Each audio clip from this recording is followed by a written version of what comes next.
Hello, my name is John and today we're in the F-86 Sabre again, and I want to show you the low altitude bombing system. The low altitude bombing system is a system that allows you to drop bombs from a distance, so basically toss the bomb into the target. And this system was designed back in the day. It's quite an old system. It was designed back in the day to allow a target which is far away to be engaged. For instance, if there are a lot of air defenses around, you couldn't fly over the target to drop a bomb. You could like toss the bomb from far away into the target.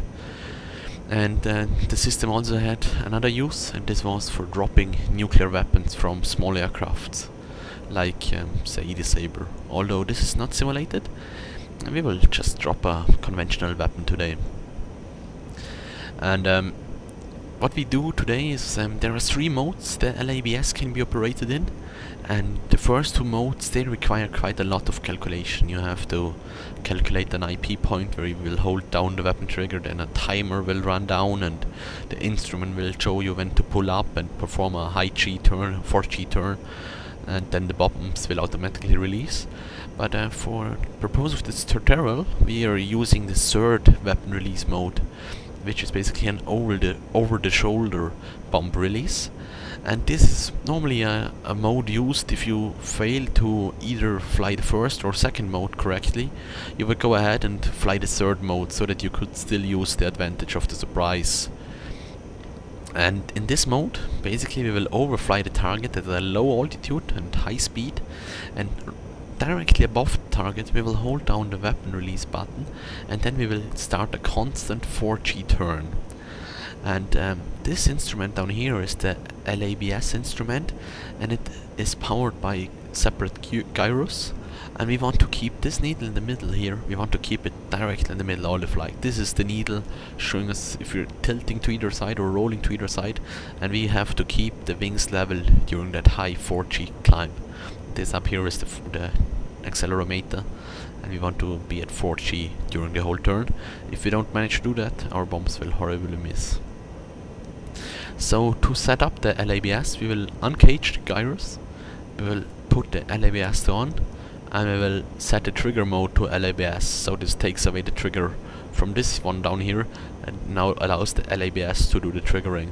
Then we will go and put ourselves into the bomb mode, and we want to drop both of our bombs today. And that's all the setup that's necessary for the LABS release or bomb attack. And we will just unpause in a second, and I will fly the attack, and I'll hopefully hit the target. It's quite difficult, and I had to do many tries to actually manage to destroy the target, so you definitely want to practice this in the simulator as well before you go ahead and do that in a mission where it matters. And here we are, inbound to our target, accelerating a bit, because speed makes it more easy to actually maintain that 4G pull-up. And we want, after holding down the weapon release button, we want to keep the wings as level as we can. And we'll just start our procedure in a second. And we will convert the 4G pull-up right now, and holding down the weapon release button right here. Now you want to keep the wings level 4G. If we let the G's drop too much, we'll miss our release point and the weapons will not hit the target. And as you could hear, the weapons have been released, and we, in a normal world, would go ahead and accelerate away from our impact point, because obviously we don't want to get caught in our own nuclear blast. But here in game, it's okay for us to stick around and watch for the bomb impact, especially when you're not dropping nuclear weapons. And the green box there, 6, is left from development and actually shows where the bombs should impact if you would have flown the maneuver perfectly. So I think that should not be there anymore, but I think they might have forgotten it, or some. I mean, it might be useful for training.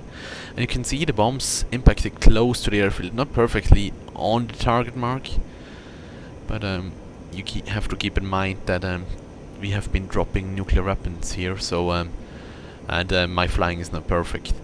So in the real world, when you drop a tactical nuke, even if it's only a tactical nuke, I'm pretty sure the target would have been at least pretty badly damaged. And this concludes the pretty short tutorial video. I hope you liked it, and final advice: train those bomb drops. I've been practicing this for this video for the last 2.5 hours, and as you could see, I'm still not perfect yet, but practice this before you do the mission. And I hope you liked this video and have a great day and fly safe. Thanks.